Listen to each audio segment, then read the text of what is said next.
27 गांव का दौरा किया। उन 27 गांव जो है वो ओलाग्रस्त इलाका था, लेकिन वो 27 के 27 गांव भी इस लिस्ट में शामिल नहीं किए गए। ये परिवर्तन तो राहुल गांधी चले हैं। अगर कर्नाटक में वो परिवर्तन करते हैं तो हम समझेंगे कोई परिवर्तन के खिलाफ है।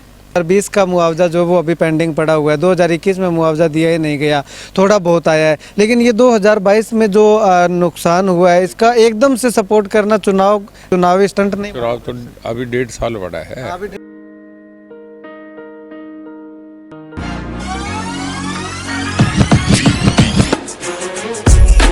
This is my school. It's very pleasant and I love my school. Thanks.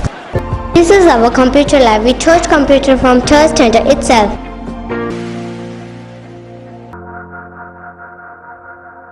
This is a school where my dream come true.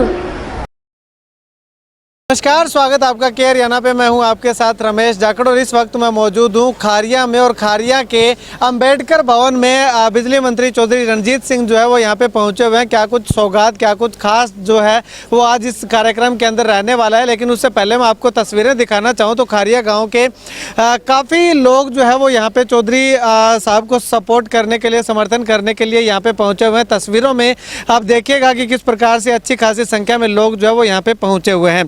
खैर, बातचीत करते हैं। लगातार बिजली मंत्री जी जो है वो रानिया विधानसभा के दौरों पे लगातार रह रहे हैं। जब से फसलें खराब हुई है तब से जो है वो खेतों के अंदर भी विजिट किया था और अभी भी लगातार जो है वो विजिट कर रहे हैं गांव-गांव जा करके। तो चलिए चौर साहब से बातचीत करते हैं। चौर साहब, सबसे पहले तो लगातार गाँव के अंदर विजिट कर रहे हैं, क्या कुछ कोई नई घोषणाएं, नई सौगातें गाँव के लोगों? देखिए, ये डॉक्टर भीमराव अंबेडकर के एक अनुयायी हैं, सारे उनके सिंपैथाइजर सपोर्टर्स हैं, पढ़े लिखे बच्चे हैं। डॉक्टर राजेंद्र शर्मा हैं इनके जो मेन इनके प्रेसिडेंट हैं आगे।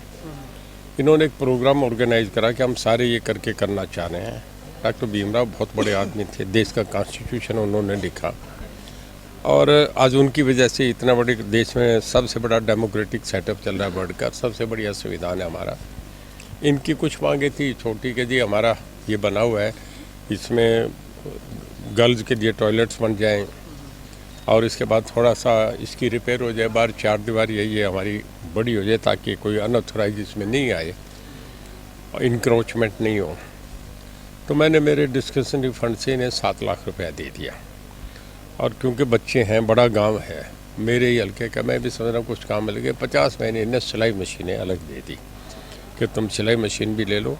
इन्हें मई में मेरा ये पैसा आ जाएगा क्योंकि अप्रैल में हमें डिस्क्रिप्शन फंड का पैसा आ जाता है, मार्च टू मार्च होता है, अब नए साल का भी मिलेगा। तो मैं चाह रहा हूँ बच्चे काम पे लगे हैं, बढ़िया बात है।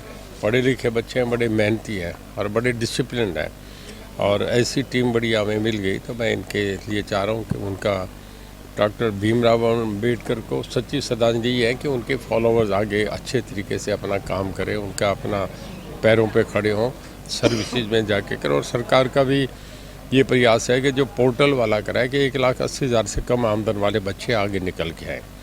तो उन सब बातों को इनसे करके सब लोग आजकल पढ़े लिखे हर बात को समझ गए। अभी आमदन का जिक्र किया तो आमदन का जिक्र होते ही किसान जहन में आ जाता है चौर साहब कि अभी जो हाल ही में फसलें खराब हुई हैं, सरकार जो है वो केवल 66 गाँव के अंदर ओलावृष्टि जो है वो मान रही है। लेकिन अगर धरातल पे जाकर के देखें तो हर गाँव के अंदर जो है वो फसलें खराब हैं। 15,000 रुपये मुआवजा देने की घोषणा भी कर दी है। तो उन बाकी और गाँव को कब तक उसमें शामिल किया? देखिए, ऐसा है, मैंने मेरे पूरे जीवन में कभी इससे ज़्यादा भारी ओलावृष्टि, इससे ज़्यादा बारिशें, मतलब इन दिनों में इतनी बारिश नहीं हुआ करती। सावन भादों में हो सकती है, इन दिनों में नहीं होती।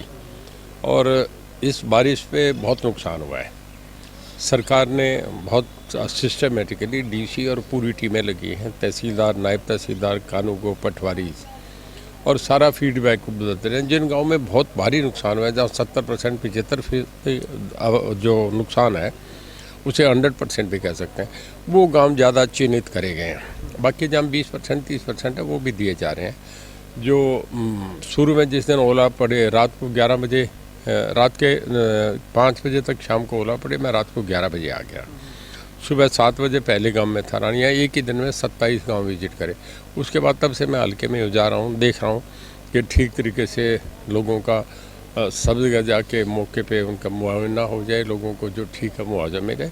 और हमारे मुख्यमंत्री जी ने भी 2-3 बार, कल भिवानी में भी उन्होंने कहा है 100% मुआवजा मिलेगा जो जमींदार की फसल खराब हुई है। जितनी हुई है वो पटवारी के रिकॉर्ड पे देखा जाएगा। तो साहब आपने 27 गांव का दौरा किया, उन 27 गांव जो है वो ओलाग्रस्त इलाका था, लेकिन वो 27 के 27 गांव भी इस लिस्ट में शामिल नहीं किए गए। नहीं, देखिए मैंने आपसे बताया ना नुकसान कितना हुआ है। जहाँ 100% है उनका तो 100% की अलग है, बाकी जहाँ थोड़ा नुकसान है उन गाँवों को भी दिया जा रहा है। ऐसा नहीं है कि उन्होंने वो जहाँ बिल्कुल ही तबाह हो गया वो लिस्टें तो सारे गाँव नहीं हो सकते ना।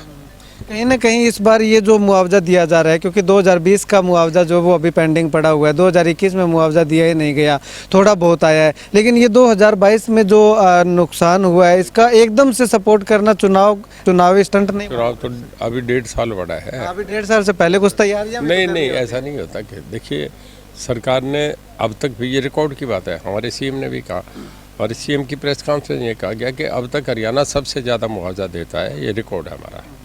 और जो पैसा सरकार के हिसाब से ट्रांसफ़र हो गया वो पैसा दिया ही जाना है। उसमें लोगों को कई जगह डॉक्यूमेंट देने में देर हो रही है, कभी किसी पेपर्स आपस में मिलान करने में देर हो जाती है, पर ये नहीं, जो पैसा सैंक्शन हो गया है वो तो बटेगा। तो सब बिजली कनेक्शनों को लेकर के, ट्यूबवेल के जो कनेक्शन है जो 30 तक के तो शायद लगभग आ चुके हैं, लेकिन 40 के जो कनेक्शन है उसको लेकर के भी किसान काफ़ी परेशान है। वो कब तक, जिनकी सिक्योरिटी भरी जा चुकी है, नए कनेक्शन मिले ना मिले, लेकिन जिनको सिक्योरिटी भरी जा चुकी है, जिनके आवेदन कर रखे हैं उनको तो मिल जाने। हमने जितने पहले के कनेक्शन थे, जिन लोगों ने अप्लाई करा था, वो सारे कनेक्शन हमने जो दिसंबर 2018 से पहले के थे जिन्होंने 30 वो सब कनेक्शन दे दिए। अगर कोई उनमें वो जितने कनेक्शन थे वो मेरे ख्याल में 57,000 कुछ थे, वो सारे के सारे दे दिए। उसमें अगर कोई 200-300 रहे हैं तो वो इस बात से हैं कहीं पेपर की कमी थी, कहीं आपस में दो भाइयों का झगड़ा था, इस करके वो कनेक्शन नहीं हुआ। बाकी सारे आप ये समझे कि 98% कनेक्शन दे दिए गए। अब जो हमने नए लिए हैं वो 2021, 22, 23 के लिए हैं। उस पर हमारे एक सोचने की बात है कि पहले तो हम सोलर पे ज़्यादा जा रहे हैं, 10 से 15 मेगावाट के कनेक्शन पूरे हरियाणा में लगा रहे हैं, हर ज़िले पे लगा रहे हैं। उससे हम दिन में सप्लाई देंगे, उससे हमारी जो बिजली की जो पावर ऑफ उससे कॉस्टिंग प्रोडक्शन जो है वो 3 रुपये आती है, और थर्मल से हम पैदा करते हैं तो 6 रुपये यूनिट आती है। वो 3 रुपये वाट देंगे ज़मींदार को, ये फ़ायदा, उसे रात को नहीं जाना पड़ेगा पानी में, दिन में पानी मिल जाएगा। आप ये मान के चले 80-90 हज़ार ट्यूबवेल दिन में चला करेंगे, बाकी के रात को चलेंगे। तो ट्यूबवेल अगले में हम सारे जिनको मिल गए, शायद हम ये भी सोच लें, उससे हम सोच रहे हैं कि सीधा ही हम जो अप्रूव्ड मोटर्स हैं 8-9 ज़मींदार से कहें तुम ये लो, पैसा जमा कराओ, जाके अपने कनेक्शन लगाओ, हम जल्दी से जल्दी देंगे। अभय चौटाला की परिवर्तन यात्रा लगातार चल रही है, क्या कुछ कहना चाहें? क्या लगता है कि परिवर्तन हो पाएगा? देखिए परिवर्तन तो राहुल गांधी चले हैं, अगर कर्नाटक में वो परिवर्तन करते हैं तो हम समझेंगे कोई परिवर्तन खिलाफ है। कि राहुल गांधी नेशनल लीडर हैं, पार्टी के हैं, उनकी यात्रा कैसे नहीं, इन बातों में कुछ नहीं है।